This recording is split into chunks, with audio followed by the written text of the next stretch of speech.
समय स्थिति ग्राफ। समय स्थिति ग्राफ का मतलब है समय विस्थापन ग्राफ, ठीक है। अब इसमें हम क्या करेंगे, सबसे पहली बात की ग्राफ क्या होता है। तो ग्राफ ऐसे साधन है हमारे लिए जिसके द्वारा हम आसानी से बता सकते हैं किसी भी वस्तु की गतिविधि के बारे में, समझ गए।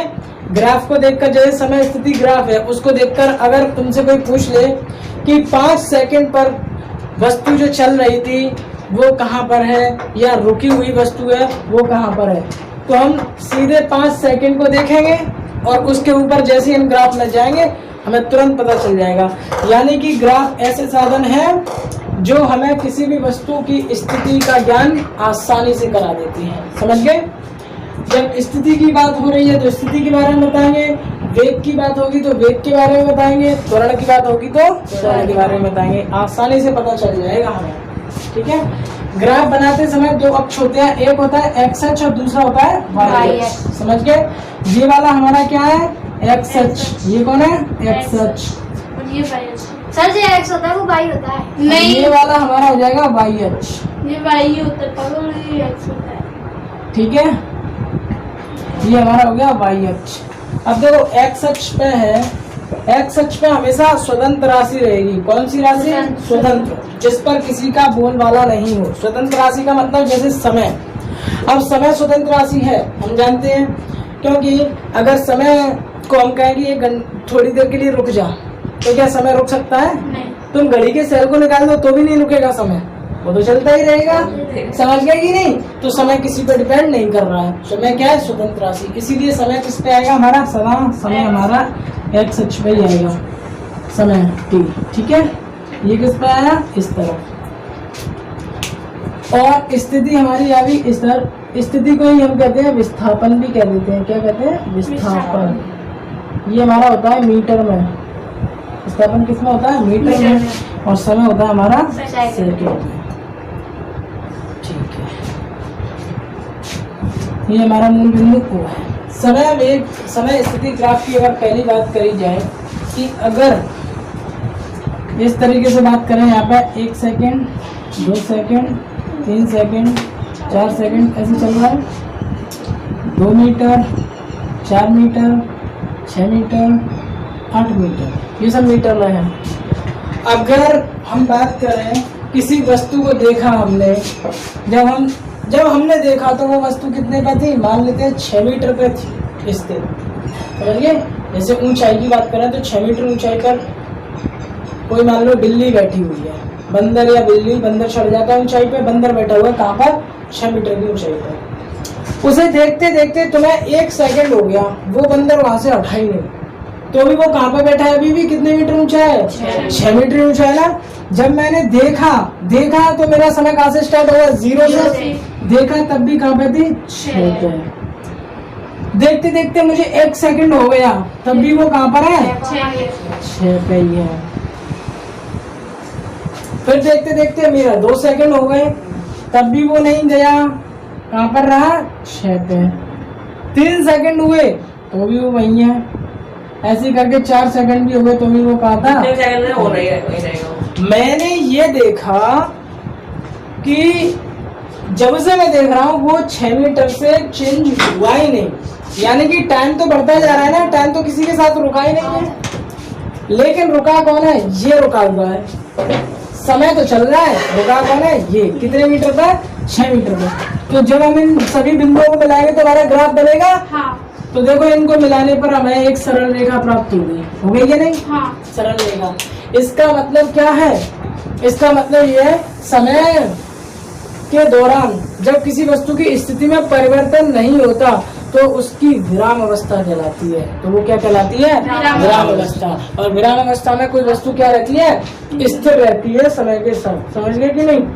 तो समय तो चला लेकिन वस्तु नहीं चली, कितने पे थी, शुरू में भी 6 मीटर और लास्ट तक भी 6 मीटर, यानी वस्तु क्या है, रुकी हुई है। इसका मतलब ग्राफ को देखकर हम आसानी से आंसर दे सकते हैं। इस तरीके का अगर ग्राफ आ जाए पेपर में और इधर लिखा हो समय, इधर लिखा हो विस्थापन, और पूछे निम्न में से कौन सा ग्राफ वस्तु की विराम अवस्था को बताता है, तो ये वाला ग्राफ सही हो जाएगा। समझ गए कि नहीं।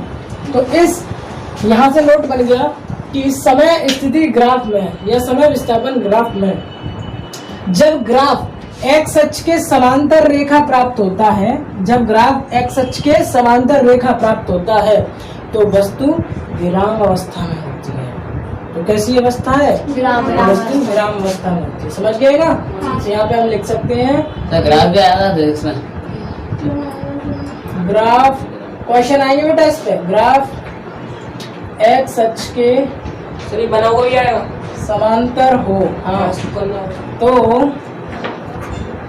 वस्तु विराम अवस्था में होगी, अवस्था में होगी। समझ गए? सेकंड ग्राफ की अगर बात करी जाए, सेकंड की, एक समान धनात्मक वेग से गति कर सकती है कोई भी वस्तु। कैसे? एक समान धनात्मक वेग से। अब वो कैसे होगा देखो। एक ग्राफ और बनाया जाए हमारे लिए, यहाँ पे बनाते हैं, इसकी जगह है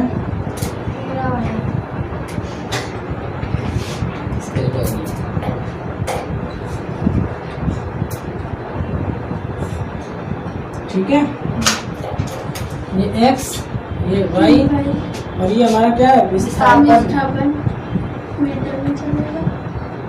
मीटर में है हमारा, और ये समय, इसमें सेकंड में। ठीक, ये 0, ये पहले की तरह 1 2 3 4 और ये 4 5 6 7 8। ठीक है, 2 4 6 8 10 12। ठीक है, इस तरीके से चल रहा है। अब हमने देखा 0 पे थे, जब मैंने देखा कोई वस्तु तो वो कहाँ पे थी? 0 पे ही थी। स्टार्टिंग में कहाँ थी? 0 पे ही थी। उसके बाद जब मैंने 1 सेकंड हो गया तब देखी वस्तु तो वो पहुंच गई कहाँ पे? 2 पे। तो मेरी 1 सेकंड कहाँ है? यहाँ पर है। 1 सेकंड के ऊपर चला तो मैं यहाँ पहुंचा, और 2 से अगर इधर चलूंगा तो कहाँ आया? यहाँ पे आया। ये पॉइंट मिल गया मुझे। इसके बाद जब मैं 2 सेकंड पे पहुंचा यहाँ पर, तो मैं आऊंगा ऊपर ऐसे करके, ऐसे करके इधर 4 पे पहुंच गई वस्तु, तो मैं आऊंगा ऐसे करके, तो पॉइंट हमें यहाँ मिल गया। समझ गए कि नहीं? समझ गए? इसके बाद फिर हम पहुंचे 3 सेकंड पे, तो इधर ये वस्तु पहुंच गई 6 पे, तो ये ऐसे ऐसे करके हम आगे आएंगे और यहाँ से ऐसे ऐसे करके आगे आएंगे, तो ये पॉइंट मिल गया हमें यहाँ। समझ गए? इसको भी मिटा सकते हैं, ये तुम्हारे लिए लिख देता हूँ जिससे तुम्हें पहचान में बना सर बढ़ोग्राम है। हाँ बेटा, बढ़ता हुआ ग्राम। हाँ, इसी प्रकार से आगे चलेंगे तो 4 से 8 4 पे। समझ गए? ये क्या हो गई? 4 सेकंड। ऐसे चलता रहेगा। तो जब हम इसको मिलाएंगे तो कुछ इस तरीके से एक ग्राफ बन के तैयार होगा। ये ग्राफ हमारा बन के तैयार होगा। समझ गए या नहीं? अब इस ग्राफ ने हमें क्या बताया? देखो, यहाँ पर तो था कि वस्तु रुकी हुई थी, तो पता चल गया क्या है? विराम अवस्था है। और ये वाला जो ग्राफ है वो हमें बता रहा है कि वस्तु का वेग बढ़ रहा है। क्या हो रहा है? हर सेकंड में 2 मीटर दूरी बढ़ रही है। हाँ। इसका मतलब हम यहाँ से क्या निकाल सकते हैं? वो चल कितनी स्पीड से रहा है। समझ गए कि नहीं? स्थिति में परिवर्तन तो हो रहा है समय के साथ, लेकिन कितने दर से हो रहा है, वही दर हमारी स्पीड यानी वेग कहलाएगी। तो फॉर्मूला हम जानते हैं, v बराबर x2 माइनस x1 बटे t2 माइनस t1। बताया था कि नहीं? Yes sir. तो बेटा v बराबर, देखो अगर हम कौन से सेकंड के लिए लें, किसी भी सेकंड के लिए ले लो, 0 से 1 के लिए ले लो। 0 से 1 के लिए लेते हैं, तो बेटा 0 से 1 के लिए अगर 0 पे है, ये t1 हो जाएगा, 0 से ये t2 हो जाएगा, ये यहीं पे 0 v1 हो जाएगा, और ये वाला v2 हो जाएगा। बात समझ में आ गई या नहीं? v2 minus v1, 2 minus 0, sorry v2 नहीं, ये x1 x2 है, ये x1 है और ये x2 है। अगर हम यहाँ वेग लिखते तब ये होता v1 और v2। समझ गए? Yes sir. तो बेटा x2 माइनस x1 यानी कि 2 माइनस 0, 2 माइनस 0 अपॉन 1 माइनस 0। हाँ, t2 माइनस t1 यानी कि 1 माइनस 0, बराबर कितना आ जाएगा? 2 मीटर पर सेकेंड। यहाँ पे हमारा स्पीड आ गई 0 से 1 के अंतराल में कितनी आई? 2 मीटर पर सेकेंड। अब हम अगर किसी भी अंतराल में चेक करना चाहें तो नहीं आएगी। देखो, अब तुम बताओ कौन से वाले अंतराल में चेक करना है? 3 और 4 में 2,3 में देखते हैं। चलो देखो 2,3 में देखते हैं। तो जहां से हमारी स्थिति शुरू होगी, जहां से हम चलना प्रारंभ करते हैं, वो पहली 1 कहलाती है। जहां पर रुक जाएंगे वो वैल्यू हमारी 2 कहलाएगी। तो हम 3 से स्टार्ट कर रहे हैं। कहां से? समयांतराल 3 से, कौन सा है? 2 से 3 में, 2 से 3 सेकंड में बात कर रहे हैं। 2 से 3 सेकंड में की। तो v बराबर फॉर्मूला हो जाएगा वही क्या? x2 माइनस x1 बटे t2 माइनस t1। अब देखो 2 से 3 की बात हो रही है, यानी 2 से स्टार्ट हो रहे हैं, 3 पे खत्म हो रहे हैं। तो हमारे लिए t1 तो ये हो जाएगा, ये बात समझ में आ गई। t1 के जो ऊपर है वो तो आ जाएगा हमारा कौन? x1 और t2 के ऊपर है वो आ जाएगा हमारा x2। बात समझ में आ गई है नहीं? समझ में आ रही है? तो x2 माइनस x1 4 माइनस वो 6 माइनस 4 बटे 3 माइनस 2 माइनस 2 बराबर 2 मीटर पर सेकंड। 2 बटे 1 और 1 हम 2। बात सही है, समझ गए कि नहीं? तो ये हमारा क्या आएगा? 2 मीटर पर सेकंड। इसी तरीके से हमें पता चल रहा है कि देखो इससे क्या निष्कर्ष निकला। हमारा निष्कर्ष यहाँ पर कंक्लूजन ये निकला कि अगर समय स्थिति ग्राफ में यदि ग्राफ एक्स अक्ष से न्यून कोण बनाता है, ये कितना कोण है? 90 डिग्री से छोटे, 90 डिग्री से छोटे सभी कोण क्या कहलाते हैं? न्यून कोण कहलाते हैं। और 90 डिग्री से बड़े कोण क्या कहलाते हैं? अधिक कोण कहलाते हैं। क्या कहलाते हैं? अधिक कोण। तो यहाँ पे हमें पता चल रहा है कि ये क्या है? न्यून कोण है बेटा। क्या बन रहा है? न्यून कोण। तो हम कह सकते हैं कि जब समय स्थिति ग्राफ में ग्राफ एक्स अक्ष से न्यून कोण बनाता है तो वस्तु एक समान वेग से गति करती है। देखो 2 मीटर पर सेकंड, 2 मीटर पर सेकंड, सब में निकाल लो 2 मीटर पर सेकंड। यानी कि जब वस्तु एक समान ऋणात्मक वेग से गति करती है तो ग्राफ में जो रेखा है एक्स अक्ष से अधिक कोण बनाती है। ये बात कही जा रही है किसके द्वारा? ग्राफ के द्वारा। जब ये ऐसा होगा कि एक समान ऋणात्मक वेग से गति करे। ऋणात्मक वेग का मतलब है, जैसे अभी हमने पढ़ा था 2 मीटर पर सेकंड आ रहा था हर समय अंतराल में, अब -2 मीटर पर सेकंड आएगा हर समय अंतराल में। देखो कैसे कि जब हम 0 पे थे, मतलब कि स्टार्टिंग में जब हमने देखा किसी वस्तु को तो वो कितने पे थी? 8 मीटर पे थी। कितने पे थी? 8 मीटर।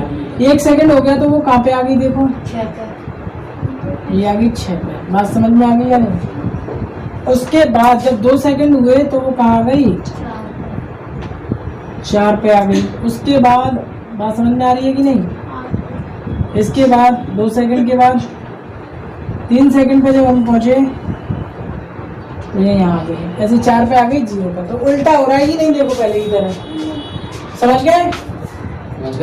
तो भाई वेग निकालने के लिए अगर हम इसको प्रूफ करना चाहें कि एक समान ऋणात्मक वेग है या नहीं, तो देखो समयांतराल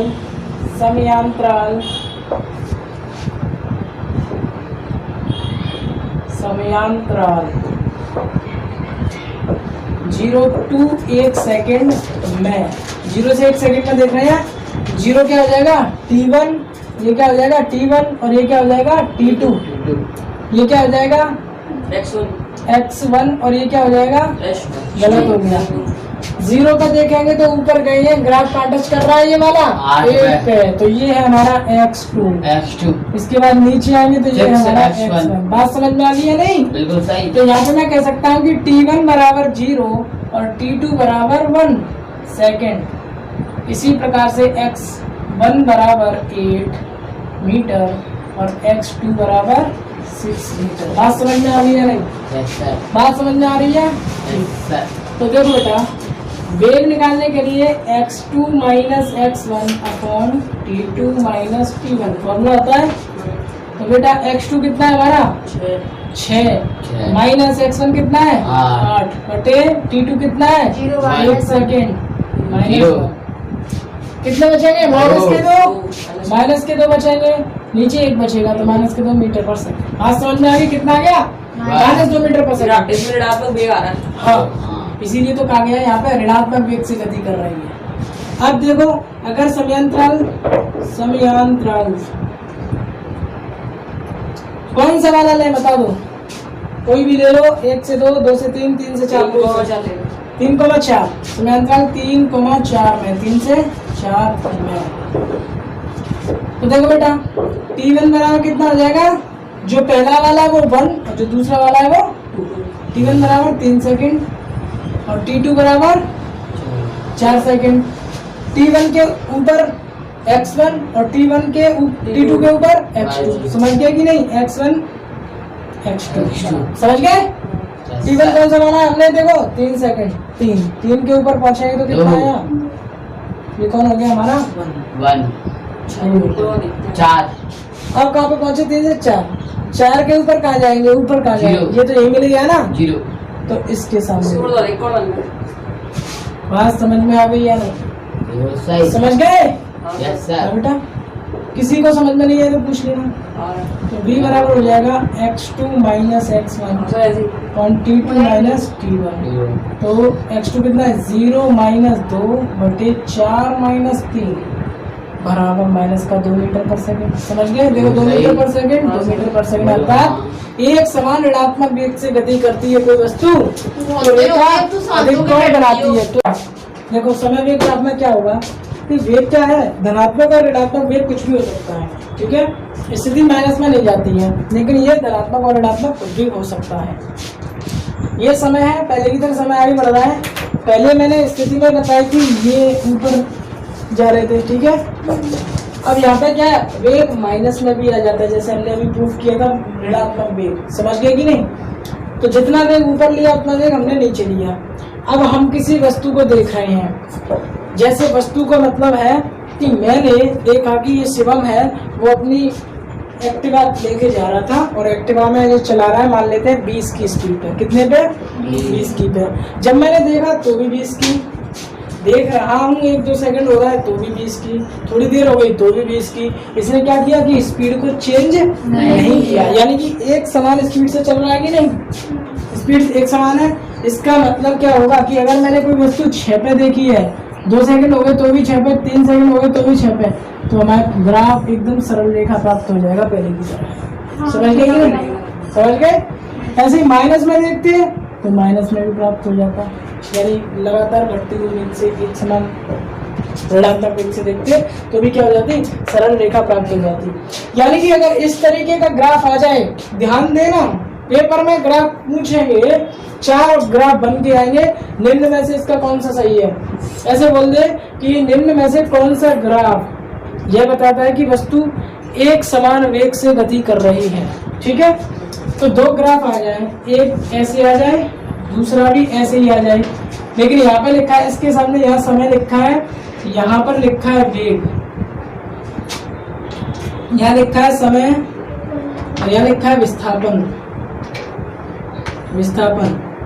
और फिर चौथा ग्राफ ऐसे बन रहा है, 5वां ग्राफ ऐसे बन रहा है। कौन सा वाला सही होगा, ये वाला सही होगा। तुमने पढ़ा ये भी है, लेकिन ये अगर विस्थापन आ जाए तो क्या बताता है, ये विराम अवस्था को बताता है। समझ गए कि वो वही है वस्तु, और ये उसको बता रहा है कि इतने वेग पर ये चल रही है, रुकी नहीं है, चल रही है। तो कितने वेग से, एक समान वेग से। तो ये वाला ग्राफ सही होगा। अंतर समझ में आ गया दोनों ग्राफों का। ये बच्चे जो कहते हैं अरे मैंने पढ़ा था ग्राफ एकदम सीधी रेखा थी, अब तू आगे कौन सा लगाऊं, जय माता दी करूं, पहला या दूसरा, समझ गए कि नहीं, कठिनाई थी। तो यहाँ तुम्हें बारीकी पता चल गई कि किसका अंतर आ गया, बस वेग का अंतर है। गुड, समझ गए तुम लोग। अब पढ़ जाते हैं आगे की ओर। यहाँ पॉइंट क्या बन जाएगा हमारा, यहाँ पॉइंट बन जाएगा जब वस्तु एक समान यानी कि नियत यानी कि स्थिर नियत वेग से गति करती है एक समान, यानी कि स्थिर वेग जो बदले नहीं, एक समान वेग, ठीक है, एक समान वेग से गति करती है। तो ग्राफ एक्स अक्ष के साथ सरल एक्स अक्ष के समांतर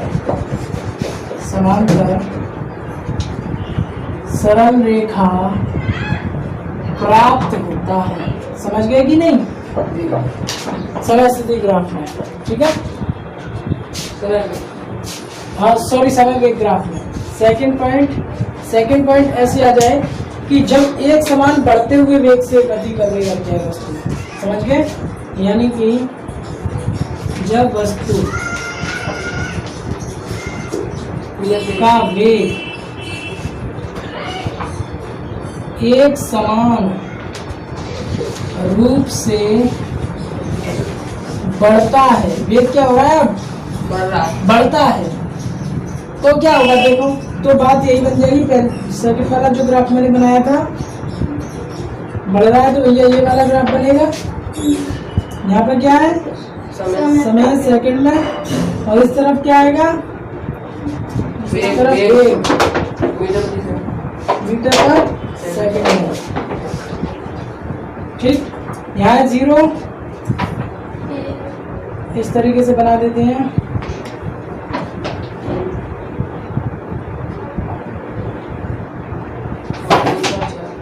क्या कर रहा है? आवाज नहीं?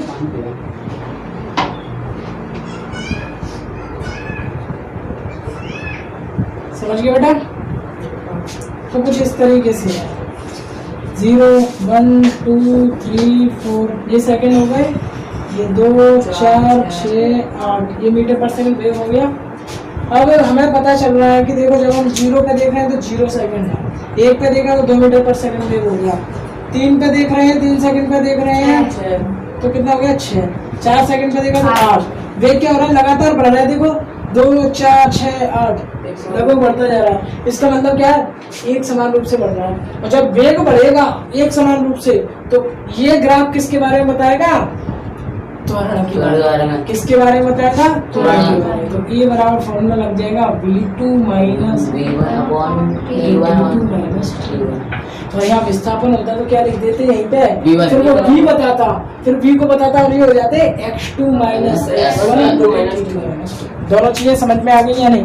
विस्थापन बना रहा है तो x2 minus x1 upon T2 minus T1, और वेग है यहाँ पर वेग है तो V2 minus V1 upon T2 minus T1 जो बताएगा किसको? समझ गए? अब देखो त्वरण बताया तो अब ये क्या हो जाएगा? नेत त्वरण आएगा। क्या आएगा? नेत त्वरण। एक समान। हाँ, तो समयांतराल 0 से 1 सेकंड में, 0 से 1 सेकंड में क्या हो जाएगा? T1 बराबर 0, T2 बराबर 1 सेकंड। T1 के साथ में क्या आ जाएगा? V1 बराबर 0 यही है, और V2 बराबर बताओगे क्या आएगा? 2, क्योंकि V2 क्या है? T2 1 सेकंड के ऊपर देखेंगे तो कितना आया? 2। तो V2 कितना हो गया? 2 मीटर पर सेकंड, ठीक है। अब यहाँ से हम यहाँ पर A निकाल सकते हैं कि V2 minus V1 2 minus 0 1 minus 0 और 1 माइनस 0 तो ये आएगा 2 मीटर पर सेकंड स्क्वायर। हाँ, समझ गए? इसी प्रकार और देखना चाहें तो 2 से 3 सेकंड में, 2 से 3 का मतलब ये कौन सा हो जाएगा? T1, ये क्या हो जाएगा? T1 बराबर 2 सेकंड, T2 बराबर 3 सेकंड। T2 के ऊपर कौन होता है? T1 के ऊपर V1 और यहाँ पर V2। अब देखते हैं 2 सेकंड के पास 2 सेकंड के पास गए तो कौन है यहाँ पे? 4। तो V1 तो हो गया कितना? 4 मीटर पर सेकंड। और T2 के पास कौन है? 6 मीटर पर सेकंड। समझ में आ रही है बात या नहीं? तो बेटा त्वरण A बराबर कितना हो जाएगा? V2 माइनस V1 6 माइनस 4 बटे T2 माइनस T1 3 माइनस 2 बराबर 2 मीटर पर सेकंड बटे 1 बराबर 2 मीटर पर सेकंड। तो देखो यहाँ पर भी त्वरण सेम है, यहाँ पर भी त्वरण सेम है, और कहीं भी ज्ञात करेंगे त्वरण सेम ही आएगा। इसका मतलब क्या है कि वस्तु नियत त्वरण से गति कर रही है।